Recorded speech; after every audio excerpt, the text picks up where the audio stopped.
Hello and welcome to Big Picture. I am Vishal Dahiya and today we will talk about the issue of violence against women. Every year, 25th of November is observed as International Day for the Elimination of Violence Against Women, and this year the theme is Generation Equality Stands Against Rape. Violence against women continues to be an obstacle to achieving equality, development, peace and fulfillment of women and girls' human rights. According to a WHO report, 1 in every 3 women and girls experience physical or sexual violence in their lifetime, most frequently by an intimate partner. As per the NCRB data in India, cruelty by a husband or his relatives accounted for the highest number of cases recorded in the crime against women category in 2017.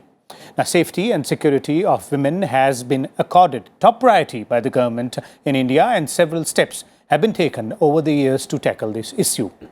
But what exactly has been done and how big or grave is the situation right now, not only in India, but all over the world, and what needs to be done, what are the fallouts for all these questions?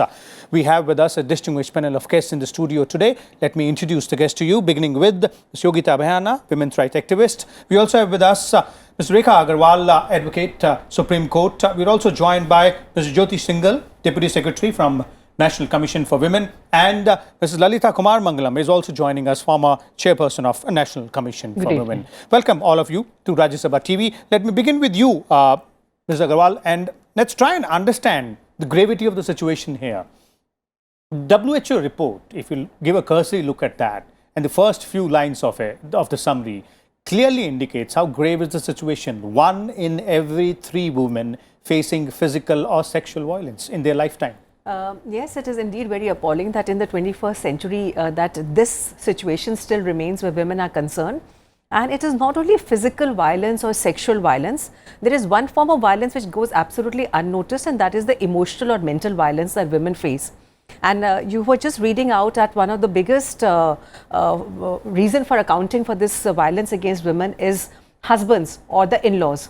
Over here, I would like to add that there is another sect of the society which gets absolutely unnoticed and which doesn't go under the scanner.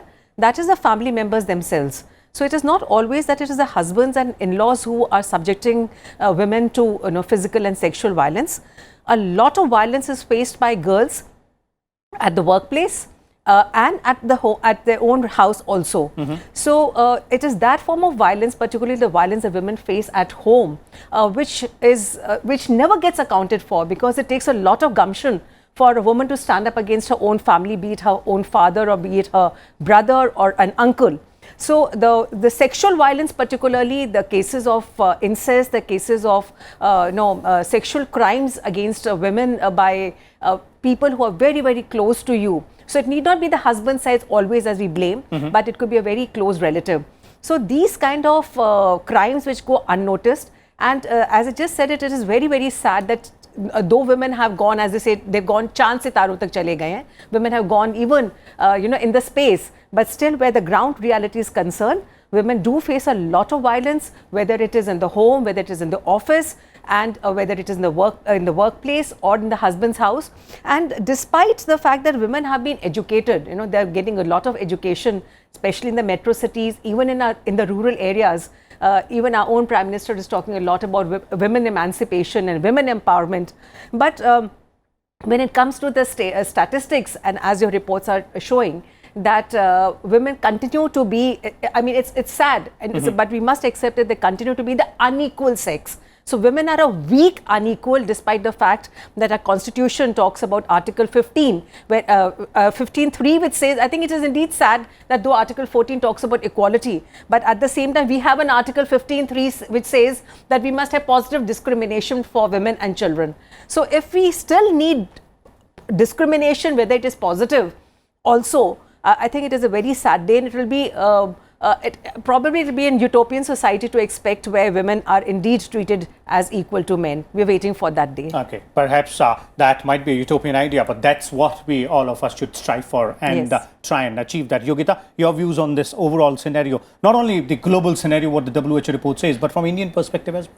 Absolutely what Rekha ji said, it is more emotional also. We always see the tangible part of it, like if she's burned for dowry or rapes or things like that. But deep into it, when we see the conditioning of our homes, where girls are discriminated before even they are born, you know, they are aborted. So, you know, it starts then the violence starts with a child, a girl child.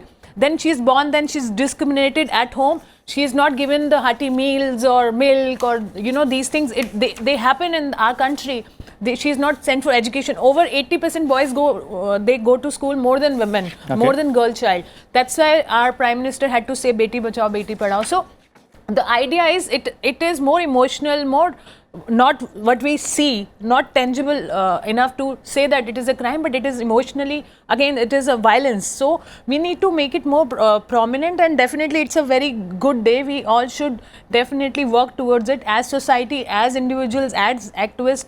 Definitely thanks for raising such an important, sensitive topic on a debate like this, and discussions are very important and healthy for our country to go further and curb this kind of a violence against women. Okay, so we need to go ahead and find solutions as well and try and ensure that what has been done, we need to go ahead and build upon. Let me bring in Ms. Singhal here.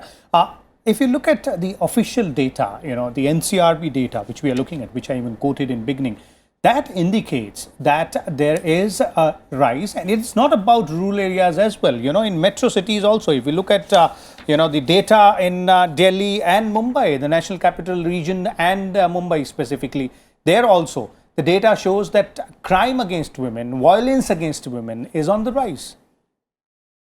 See, there is no doubt about the fact that the crime against women is being reported more and more. The NCRB 2017 data is indicative of that. What to talk of when we look at the sex ratio, and the sex ratio itself is indicative of the violence against the fetus, female fetus. So when we move on, we see in NCW we receive a variety of complaints, you know, under different categories. So we see that we receive complaints from for rapes or attempt to rapes, acid attack. In civilized world like this, we should not have any place for acid attack, right?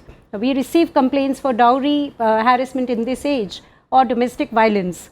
So it is the intimate people, and as Rekha ji rightly said, it is the family. Feticide is by the parents, right? It is not an outsider who is impinging upon the women's right to live.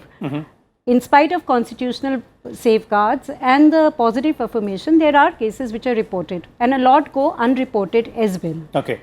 But this is the scenario, okay. But there are ways in which it is being handled, and the government is really working towards that. Okay, well, we'll come to that aspect as well, as to what are the laws which we have and how they are, you know, effective there. But let me bring Mrs. Kumar Mangalam here.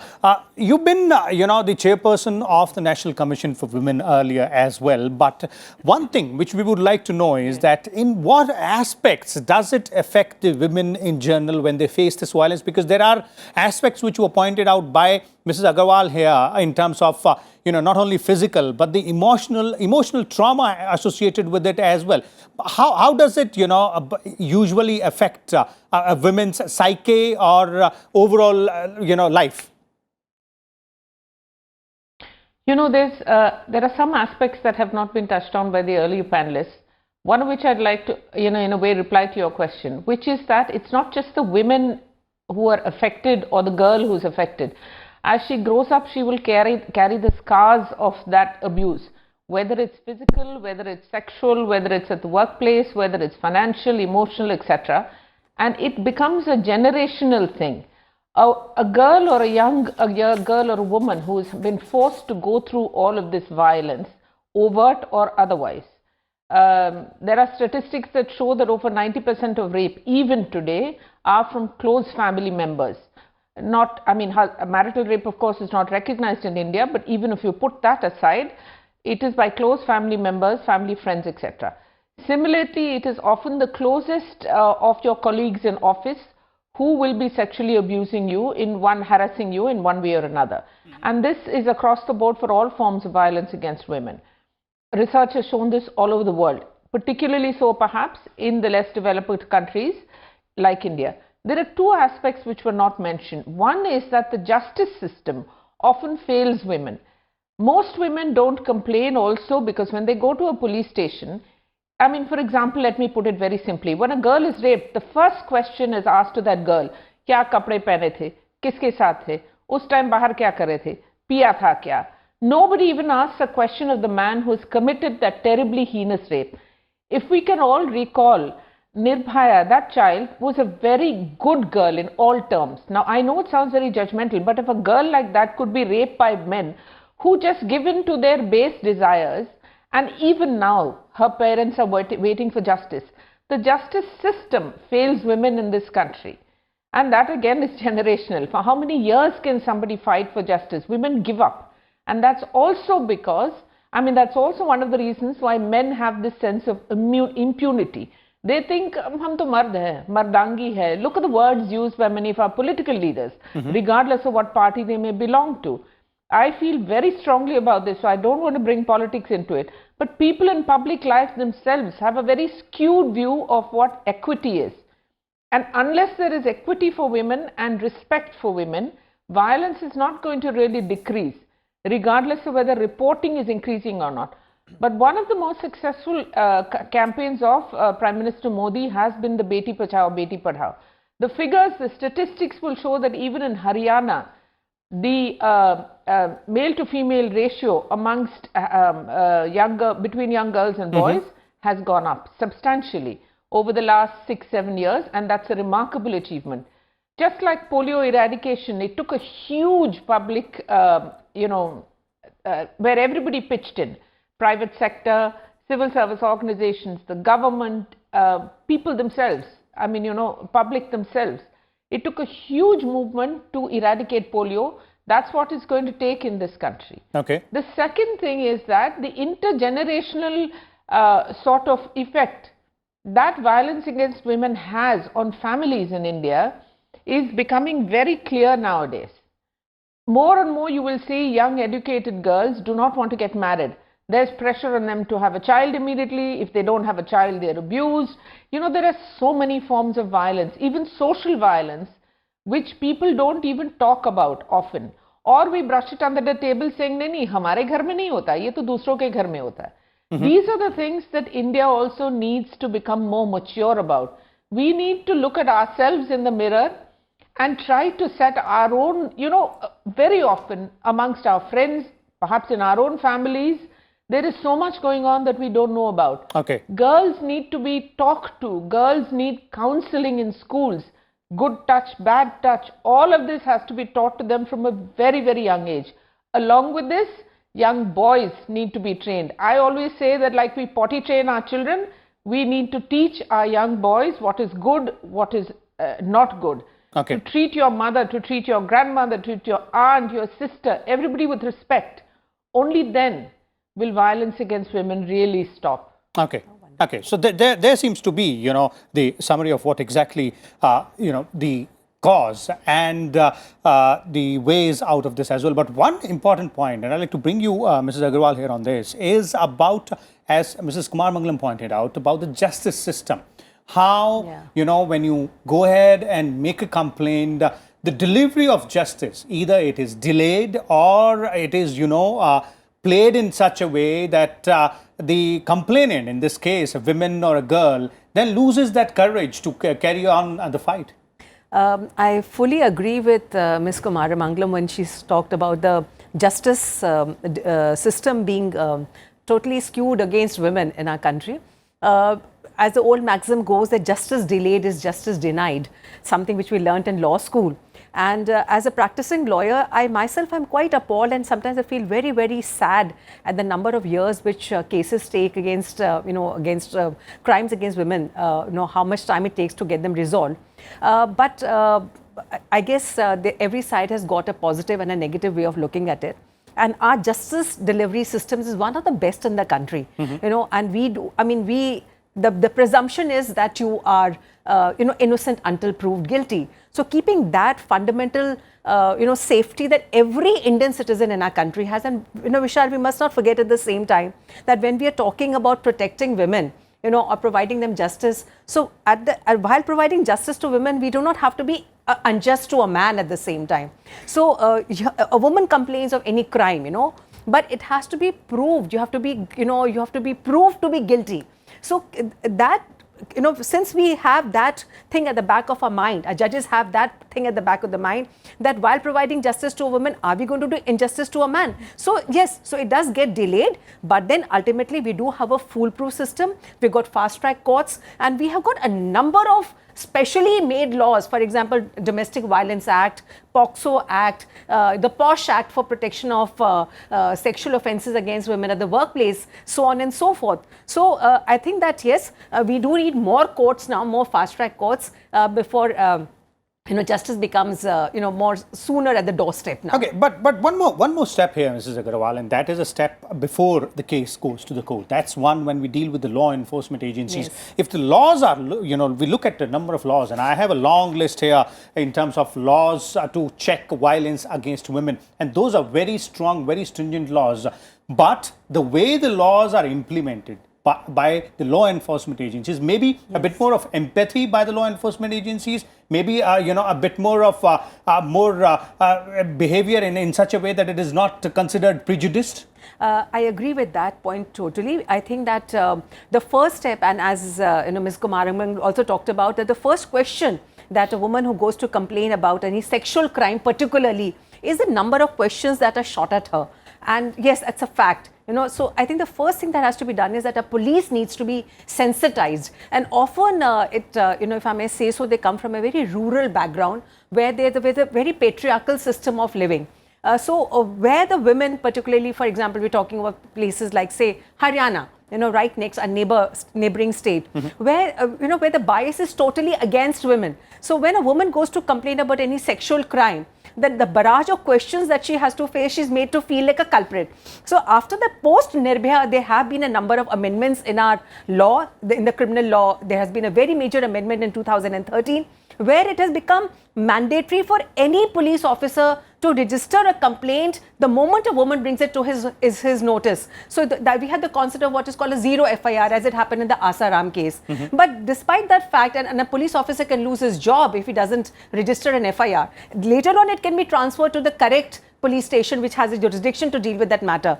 But be that as it may, yes, I must accept the fact, and I can say that out of my experience, when women come and complain to me that madam हम गए थे पर किसी ने हमारी सुनी नहीं complaint, उन्होंने कहा कि आप उधर जाइए, आप दूसरे थाने में जाइए. So yes, the ground reality needs to be changed. The police needs to be sensitized that yes, whenever a woman needs to comes with a complaint, just register it right away. Register a zero FIR, and therefore thereafter the the inquiry can proceed. So that change is very much necessary at the moment. Okay, Mr. Singhal, your view on that? Maybe more sensitized law enforcement agencies would help those women who are already have bore the brunt of violence against them. Maybe they can get some justice out there, and there are laws to go ahead and ensure that we keep in check further such cases. See, we have laws in place. The next thing that we as NCW, we look at it is, we receive a lot of complaints from women complaining of police apathy. So that is recognized. The complaint redressal mechanism, it goes on the way it does. It has its own mechanism. But as far as the sensitization of the police is concerned, NCW per se has taken initiative for gender sensitization of police, recognizing the fact that the woman who comes to the police station, it is her first interface after suffering the violence. Okay. So we are conducting gender sensitization with police officers. Number two, we are conducting capacity building programs for police officers in collaboration with Bureau of Police Research and Development. This is to augment the techniques that are used, especially in sexual assault cases, so that the evidence is recorded properly, so that the police officers who are there on the ground, the investigating officer, he knows how to go about it correctly so that the case doesn't fall. Thirdly, as Mrs. Kumar Mangalam pointed out, the students have to be targeted. So a program has been initiated for gender sensitization and legal awareness of school students of 11th and 12th. We have done a pilot in Delhi region in a few schools of Kendriya Vidyalayas. So what we are planning is, it is catch them young. So once we catch both boys and girls at a young age, we can expect they know what to do and what not to do. See, a boy calling a girl constantly may be in tune with the Hindi picture he has seen, that the girl ultimately gives in. but it is called stalking as per Criminal Amendment Act 2013. He needs to know that this is not done. It is lack of awareness also which leads to a lot of crimes. Okay. So there we are making that effort. Okay. Lastly, we are also doing a legal awareness program with stakeholders where they teach again both boys and girls of all ages about the legal rights of the women. This is again a step for containing violence against women. Once the men know what not to do or how to assist the women, we can expect some change in the society. Okay, Yogita, you think these are the options available and these are the way forward? Gender sensitization as far as law enforcement agencies are concerned, and awareness for the general masses, as Mr. Singhal is pointing out, because they need to know what is right, what is wrong. I think that's the only solution. When I was also volunteering for NCW, that was the thing during that Nirbhaya time. We zeroed down to that only. Only gender sensitization can prevent violence against women in long future, because we need to have, quick solutions. We need to have long-term solution. This might be a long-term solution, but this is very effective solution. Gender sensitization of school children, and definitely police. I also do police trainings and do gender sensitization. Trust me, it is the most difficult task. After 3-hour class, they are still the same, even including women there. So it is gender sensitization doesn't mean that you only have to sensitize men. It includes women also, because female feticide start from women. She takes the decision that she has to let go of the child. So what I mean to say is, these are long-term, very effective solution. But as we are discussing about the law, legal system, it is very quick, but we also need those. So we have to go with A, B, C, D. Everything has to be kind of holistic, kind of a package. And our government needs to, they need to take it very seriously. Otherwise, we'll only see the rise. We have only seen the rise after 2012. It has not been decreased. So, you need to see the urgency of the situation. And these kind of days, which are, they are supposed to be more popular. Thanks to your channel, at least, for raising this. People don't even know. They are not aware about these days. So these days also make a lot of impacts in people's mind, and all awareness, prevention. Because we will not lead to that conclusion where violence happens. So let's prevent it. Okay, so prevention is the best solution out there. Mrs. Kumar Mangalam, final comments from you. We do have effective laws, strong laws, but from your point of view, what might be the short-term and the long-term solutions, suggestions made by panelists here, including? See, there's an enormous amount of social pressure on people to conform. I'm sure all of us would have heard this, log kya kahenge. It's a very common refrain when it comes to anything. Now, while the sort of training we're talking about, etc., I laud the NCW for bringing that program in with school children, the fact is that families still are very closed. Nobody wants to let out the dirty secrets of a family. So we need to educate children, of course, but we also need to do a lot more publicity with regard to how bad sexual violence can be for even a family, not just the individual. After all, Indian society is still quite closely knit, and it has a sort of societal imbalance it creates when there's so much, the best way to put it is continuing violence against women. And you'd be surprised, it's not only in poor families or in rural areas, in very rich areas. I always quote the statistic, unless it's changed, it's probably still the same. It was there till a couple of years ago, that the highest rate of female feticide or infanticide is from South Delhi, which is amongst the richest communities in the country, regardless of what state they may come from, etc. Their income amongst the highest, they are amongst the highest educated, etc., etc. So we need to have a more holistic view. When it comes to the judiciary, I think even sitting judges need to be talked to. There are too many people who come up with the thing that families will be broken if women are given empowerment. The number of people I've heard tell me this will shock you all. And it's again across the board. It has nothing to do with what state you're from, how well educated you are, how rich or poor, etc. You would be appalled at the sort of people who have made this comment to me, that when women are empowered, they don't make good wives. Families break if women are empowered, etc. So we need to do not just training for police, especially at the lower level. When you're training students, you need to tell them about the zero FIR. Most people in this country don't know about it. Forget about women. Most people don't know about it. We need to be able to say that the police will be not just that there is a law to hold them up, but there actually are examples to hold them up. Because there's so much pressure on police stations to say that crime has fallen in their areas, they don't register FIRs. There are many, many reasons for it. And we also need to have counsellors sitting in the police station. Delhi police does have a core cell, that is the violence against women cell, has counsellors who talk to husbands, wives, individuals who've been harassed, etc., abused, etc.